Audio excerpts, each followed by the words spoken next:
Hi, I am Biju Nair. I am an engineer by education, but right now I think of myself as a communicator by passion. So, a lot of the time I am looking at ways where I can use my skills and add value to society. So, right now I am working for the nationalistic plank as a worker for BJP, and over a period of time I have been able to use the skill sets that I've learned from IT industry by working globally in various locations and in various domains. And I look forward to contributing more in my chosen stream of work, where I am very eager to help people realize their potential, at the same time how people can discover their passion and be more happy people and also more successful in their contributions towards society. Thank you.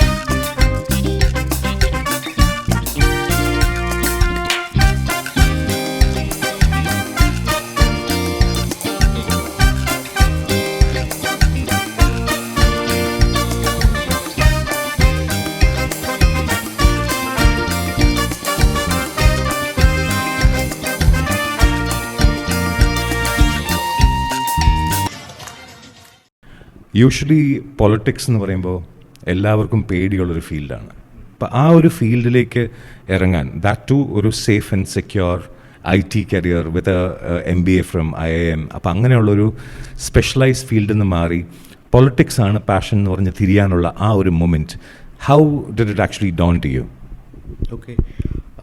So it's not about politics alone, it is about identifying your talents, and I came to a conclusion that communication is my talent, whether it's oral or written communication. And so now, where do I use my talent to the best effect? So that's where I came to a realization that I can use it for making money for companies, for making money for myself, but I thought it would be much more meaningful if I can use that talent for the development of our country. And when you look at politics, today it is very underserved in terms of the communication, because a lot of the people who write about politics or who talk politics, they have vested interests. Most of them are bought out, and they may not even be qualified to really understand the nitty-gritty of the economics, of the larger impact on society, the social psychological aspects of it, and a lot of things, because they are doing it for money. And that's where I thought I can bring my talents to the table and make a difference. So that's what eventually led me to take a plunge into politics. വീട്ടുകാരുടെ എതിർപ്പ് പൊതുവെ cinema, രാഷ്ട്രീയം ഇതിനെല്ലാം എപ്പോഴും കാണാറുണ്ട്. So how did you actually tackle it? So it is not just about politics, right? Like I said, അപ്പോൾ നമ്മുടെ തന്നെ ആ ഒരു ഡിസിഷൻ എത്രത്തോളം സൗണ്ടാണ്, അതിനുള്ള റീസൺസ് എന്താണ് എന്നുള്ള ആ ഒരു കൺവിക്ഷൻ നമുക്ക് കമ്മ്യൂണിക്കേറ്റ് ചെയ്യാൻ പറ്റുന്നുണ്ടോ എന്നുള്ളതൊരു മാറ്ററാണ്. പിന്നെ it need not be a one day decision. You have to grow into it, right? So you have to take your near and dear ones along with you. So over a period of time, they get kind of convinced about your thought process, so that it is not a surprise on them. So that's how it gets done. But at the same time, like I was saying earlier, it is their support which makes it all worthwhile, because at the end of the day, it is for you to do something which gives you happiness, that you are doing this. So it is not just to get to some place. So if you don't do it the right way, you may not get the happiness that you are after. നമ്മളെപ്പോഴും കാണുന്ന ഒരു issue, അതായത് IT industry അപ്പോൾ IT ഇൻഡസ്ട്രിയിൽ എനിക്ക് 1 ലക്ഷം രൂപ അല്ലെങ്കിൽ 1.5 ലക്ഷം രൂപ ശമ്പളം എന്നൊക്കെ പറഞ്ഞ് നടക്കുന്ന ആൾക്കാരുണ്ട്. അതിൽ പല രീതിയിലും what happens is IT industry ട്രിവാൻഡ്രത്ത് ഒരു ടൈപ്പിലാണ്, ബാംഗ്ലൂരിൽ വേറെ ടൈപ്പാണ്, അതിപ്പോൾ US ആണെങ്കിൽ വേറെയാണ്, UK ആണെങ്കിൽ സിംഗപ്പൂർ ആണെങ്കിൽ വേറെയാണ്. ഇതെല്ലാം ഇത്രയും വേരിഡ് ആയിട്ടുള്ള IT industry, many people are very happy inside it and some of them at least have a different thought. ആ ഇൻഡസ്ട്രിയിൽ നിന്ന് പുറത്ത് വരാനുള്ള റീസൺ, ആ ഇൻഡസ്ട്രി എങ്ങനെയാണ് as a person from outside, how do you look at it? So if you are an individual contributor, it is a good industry to be because your talents get rewarded. But then there is a shelf life for it, right? You can be an experienced programmer maybe for a 5-6 years, but after that your salary will be a little higher, and they can always hire a younger guy who can do the same thing at a much cheaper rate. So now either you have to be a manager / leader, or you will be slowly phased out, nobody would look at you and things like that. And managerial skill and leadership skill is something which you will have to work on, and a lot of people don't do that. So then it becomes a challenge for them. But if you do it the right way, then you can grow in the organization, like how I started out as a programmer, then over a period of time became a director. But then again, at the end of the day, you are managing a really large crowd of people, like which runs into 1,000, 2,000, 3,000, and they are really very well dispersed across geographies, and so you become a cog in the wheel, and that human touch goes away. So there will always be something or the other going wrong every day, and your life will be spent in explaining mistakes that other people made and taking the flak for what you had no idea was going on and things like that. So after a certain point of time, in spite of the money, you start questioning yourself as to, is this how you want to lead your life? Because you're not really doing any self-expression out there. If you're not there, somebody else will do your job, and what you have to do is pretty well defined. So that's where you have to take a step back and really look at what is the talent that you have that you would like to be known for.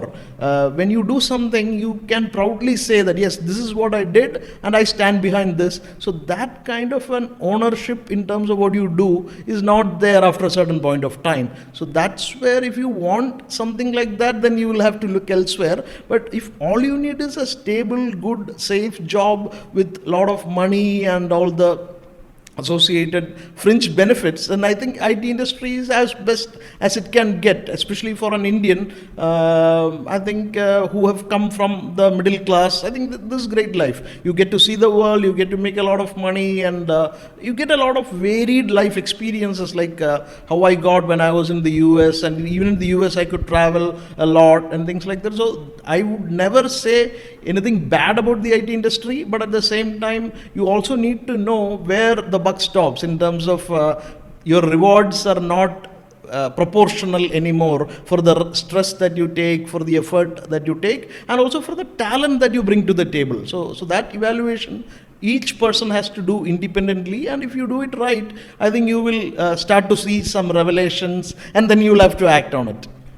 Of record സംസാരിച്ചതുപോലെ you actually chose IT politics വേണ്ട, പൊളിറ്റിക്സിൽ IT മതി എന്ന് തീരുമാനിക്കുന്ന, social മീഡിയയിൽ ഫേസ്ബുക്കിൽ ബിജു നായർ എന്ന് search ചെയ്യുമ്പം ആൾക്കാർക്ക് കിട്ടുന്ന തീപ്പൊരി പ്രസംഗങ്ങളും അതിനോടൊപ്പം തന്നെ ഒരു എക്സ്പ്ലനേറ്ററി സ്റ്റേറ്റ്മെൻറ്റ്സും സർക്കാസവും ട്രിവാൻഡ്രം ലാംഗ്വേജിൽ ചില സമയത്തുള്ള പൊട്ടിത്തെറികളും അങ്ങനെയെല്ലാം കാണുന്ന ആ change over, how much do you enjoy social media, how much do you enjoy the politics and IT? Yeah, I think that's a great question, because a lot of the time it is Facebook that made me unemployed, because if there was no Facebook, I would still have all these talents, but I cannot just go and get into the media and start doing this. So in a way, Mark Zuckerberg gave me the voice, and Modi ji gave me a platform as to what should I talk about, right? So I think these two people, when they pursued their passion, they set the stage for me to find my own passion. And when I look at today the kind of work that I've done over the last 3 years, so much of articles I've written, so many videos I've done, I've not made even a single money out of it, but still the happiness that I get is only because I like doing it. Every day when I did something, that was an intrinsic happiness that I got out of it. So every day I am more excited to get up in the morning and do the same thing. So that, I think, is the real key differentiator when it comes to whether do you work for money, or do you work for status, or do you work for prestige, or do you work for intrinsic happiness, which comes from developing your talents to its fullest extent. Every day you are evaluating yourself as to, am I doing good, am I making progress, so what can I do a little differently to learn more and things like that. So that puts a right perspective in terms of personality development also. And a lot of the time it is not about chasing any outcome per se, it's about how you find different modes of self expression. ഒരു പക്ഷേ ഞങ്ങളുടെ batch, അതായത് you are about 2 years senior to me. അപ്പോൾ college of എഞ്ചിനീയറിംഗിലുള്ള പല ആൾക്കാരെയും ഫേസ്ബുക്കിൽ കാണുന്നത്, ചില ആൾക്കാർ എതിരെ നിൽക്കുന്നവരുണ്ടാവും, like Kavitha MA, or probably കൂടെ ഐഡിയോളജിക്കലി ചേർന്ന് നിൽക്കുന്ന ആൾക്കാരുണ്ടാവും. അങ്ങനെ ഫേസ്ബുക്കിൽ അത് ഒരു അനിമോസിറ്റി ക്രിയേറ്റ് ചെയ്യുന്ന ഒരു മീഡിയമായിട്ട് മാറുകയാണോ, അതോ is it just stage for expression? I think a lot of us are not qualified enough today to engage with other people, especially if they are of a different perspective, and that is a skill set problem as I see. Like if I have a post where I have certain opinions that I've very strongly expressed, and if somebody else comes in and says a different thing, it doesn't upset me that much, because I have trained myself for it, because I don't think he is right or I am right. The reality is somewhere which is maybe between the two of us, right? But a lot of people don't have that equanimity about it, so they come in and start bad mouthing you and talking really bad things about your leaders, your party, and then they start doing whataboutery about the mosque that was demolished or the people who were killed and stuff like that, and I personally didn't have anything to do with it, right? So in a way this has also become like a barrier for social media entry. So if you cannot handle this, you can be a great guy, you could have great communication skills, but if you can't take the heat, you can't be active on social media. So one thing that I've trained myself over the years is to be able to tackle this. And yes, I have lost a lot of friends, and I would never have been successful in keeping them as friends anyway, because they don't really like me. That's what I've come to know. And it is so there is a lot of polarization that happens, right? And you cannot really escape that, because if you put it out there as to who you are, there will be people who like you, and there will also be people who don't like you. And in a way, when you are chasing people who like you, obviously even people who you thought liked yourself, they will tell you that no man, this is not the Biju that I like, and you have to be okay with it. If you are not okay with it, then I think your circle will start shrinking, and that is actually a personal growth issue, right? So just like I appreciate the fact that I got a lot of new friends, especially like Chris, I never knew you before social media, and if I didn't enter social media, I would have never known you. So just like I get great friends like you, I also lost some friends who were with me from my college days, my school days, and so that's like the give and take of social media.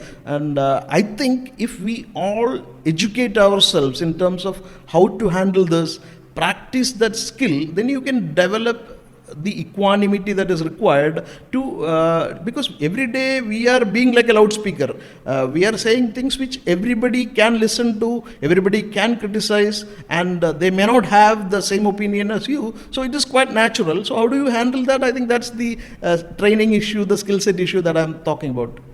One message to people who want to follow their passion, because you have done it, you have reached a position of a thought leader in BJP. So how would you say a person should follow his own passion? No, I think the real issue is to look at yourself, because see, when you get up in the morning, there are a couple of things you have. Like you have some time, you have some energy, and that energy, if you spend it the right way, it will increase throughout the day, and by evening you would be even more charged up than when you woke up. But there are also certain type of things that if you do, by afternoon itself you will be so dead tired that you will be like, man, what the heck am I doing and what's going on, right? So if you have negative incidents, negative emotions that come into your life, you need to reflect on it as to what does that tell you. What do I have to make a difference? So if you do that self-reflection, slowly and steadily you will start realizing where do your strengths lie, what gives you the maximum happiness, and then you will be able to slowly make micro pivots, I call it, in the sense that it doesn't matter that you are an IT professional today and tomorrow you're a politician. That's not how it's going to work. It's going to work in terms of, okay, in IT, these are some of the activities I like, these are some of the activities I don't like, these are the kind of people that I like, these are the kind of people I don't like, and it also tells me as to what kind of a person I am and what type of changes do I need to make in me so that I maximize my positive emotions and my positive interactions and cut down on the negative emotions and negative interactions. So over a period of time, slowly you will start to become a person who has more control over his time, his mindset, his emotions. And that is again the larger part of this whole thing, because when you look at career as a journey where you are constantly improving, then that's one mindset to have. There is another mindset where people are always trying to get to some place, like I want to become a VP, or I want to make this much money, or I want to X, right? So that X keeps changing all the time. So if you're always chasing something,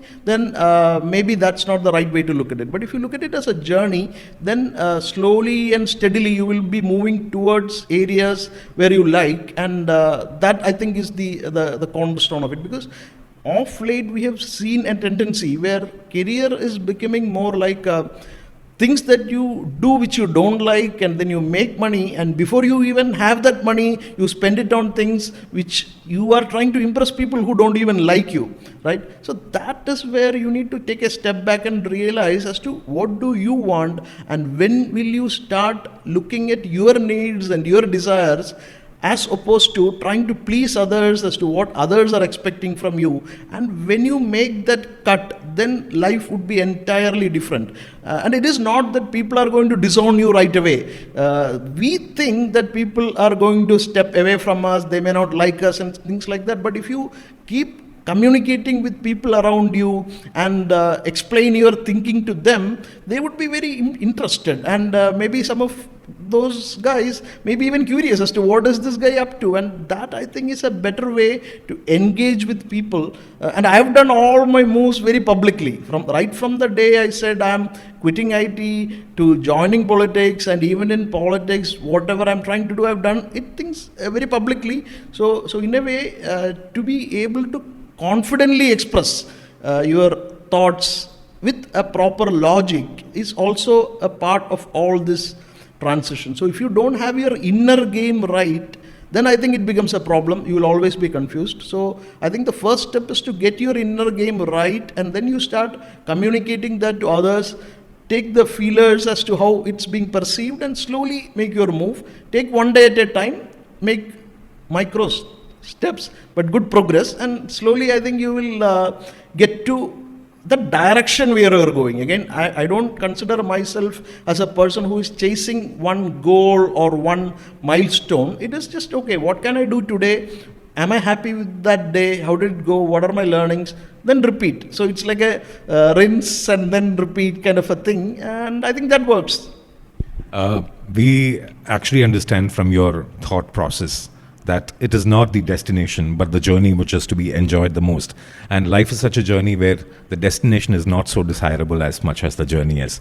So ഈ ഇത്രയും സമയം ഓരോ കാര്യങ്ങളെക്കുറിച്ചും ഇത്രയും നന്നായി പറഞ്ഞു തന്നതിനും we look forward to seeing you again and sharing more thoughts. Thank you very much for your time, and really appreciate. Over a cup of tea is to spread the passion towards the people, and you are one person who gives an insight into how a person can move into politics from IT. Thank you very much for the time, Biju. Thank you very much, and all the best to your all endeavors and your Facebook challenges too. Sure, thank you. And Chris, I am also very honored to be in this conversation with you, because I started all this in the last 3 years, but you are a person who have done umpteen number of things over a lot of years, and for you to be able to ask me these questions and hearing me express my thoughts on this, that I think itself is a validation of what I'm trying to do, more than the actual destination that I am trying to go. So in a way, this is a good experience that I've had. So thank you for that.